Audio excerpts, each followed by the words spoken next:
padeceu sob Pôncio Pilatos, foi crucificado, morto e sepultado, desceu à mansão dos mortos. Camila, o que é a mansão dos mortos? A vida dos navegantes é sobre a mansão dos mortos que a gente vai falar hoje.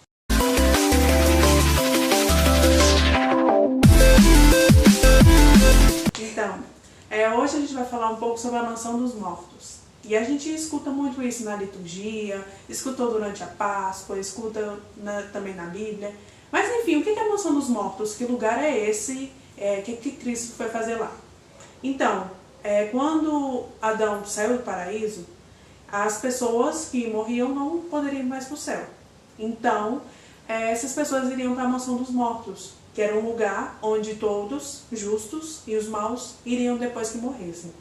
Só que, naquela época, antigamente, no Antigo Testamento, os judeus acreditavam que era um lugar umbral, um lugar onde só tinha sombra, um lugar horrível, né?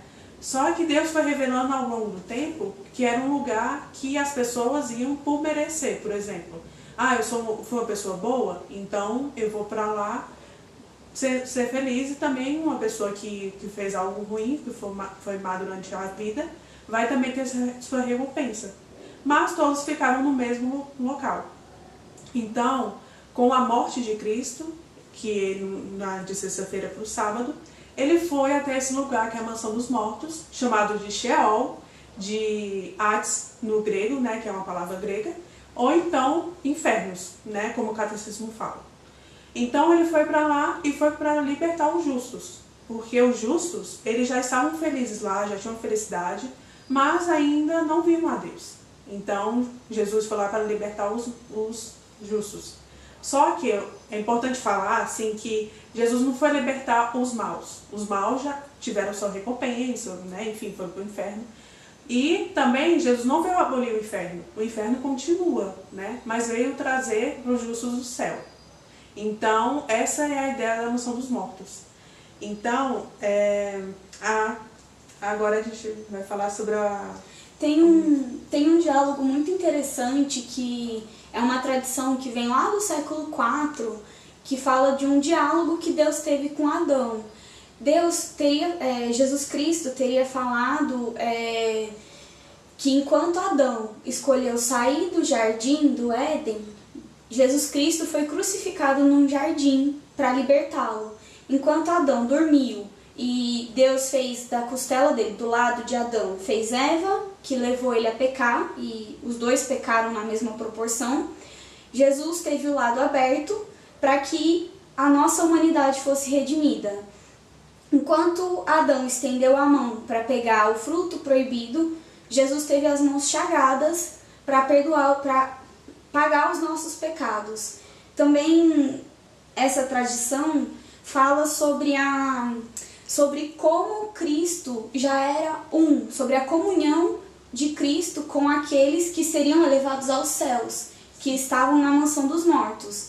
É o que a Edila falou, não se trata de se fazer com todos os que estavam lá. Quem se condenou ao longo da vida, com os seus atos, foi condenado na mansão dos mortos e depois no inferno, quando Cristo foi para lá, para a mansão dos mortos. E quem foi bom e cumpriu a lei de Deus e teve a sua recompensa, sendo um só com Cristo, tendo já a vida eterna e depois sendo elevado aos céus. Também vale a gente pensar que Deus é Deus dos vivos. Jesus Cristo comenta isso, né? Ele é Deus dos vivos, então nós fomos feitos para a eternidade. Não teria sentido essa regra só valer depois de Cristo, e antes de Cristo todo mundo ser limitado a um período de tempo, 60, 70, 300 anos que fossem, mas que foram feitos também para a eternidade, longe de Deus na tristeza ou perto de Deus na mais plena alegria, né? Aí a gente também acha legal comentar, né, Edila, sobre a divindade de Deus, de Cristo, né, que Cristo se fez perfeito homem, mas também continuou sendo perfeito Deus. Essa divindade não deixava que Cristo permanecesse na morte.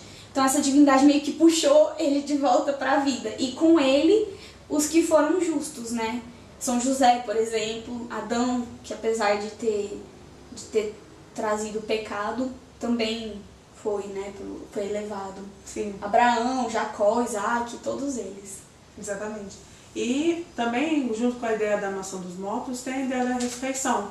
Porque para os judeus naquela época, os saduceus não acreditavam na ressurreição. E outros acreditavam, mas assim, não era uma ideia muito popular naquela época. Então, os próprios apóstolos estranhavam quando Jesus falava que ele ia ressuscitar no terceiro dia, eles não entendiam. Então, a ressurreição é a prova da nossa fé.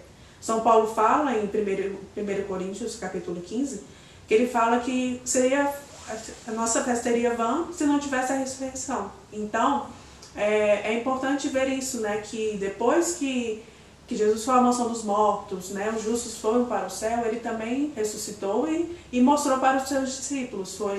Apareceu para Madalena, apareceu para os discípulos de Emaús, apareceu também para os outros. Então, ele comprova mesmo isso, né? Então, essa é a ideia da mansão dos mortos, essa é a ideia da ressurreição.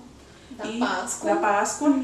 E que Deus é o Deus dos vivos mesmo, né? Deus não ia deixar os justos pagarem eternamente, né, por isso. Que o nosso triunfo está na ressurreição, né? Sim, exatamente. E antes da ressurreição passa pela mansão dos mortos.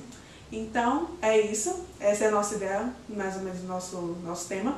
Aqui embaixo tem alguns links, algumas passagens, também citações de catecismo. E se você curtiu esse vídeo, dá um joinha aqui embaixo e se inscreva, divulga para os amigos. A gente também tem as nossas redes sociais, que é o Instagram e o Facebook. O link vai estar embaixo também. E é isso, muito obrigada. Obrigada, espero que tenham gostado.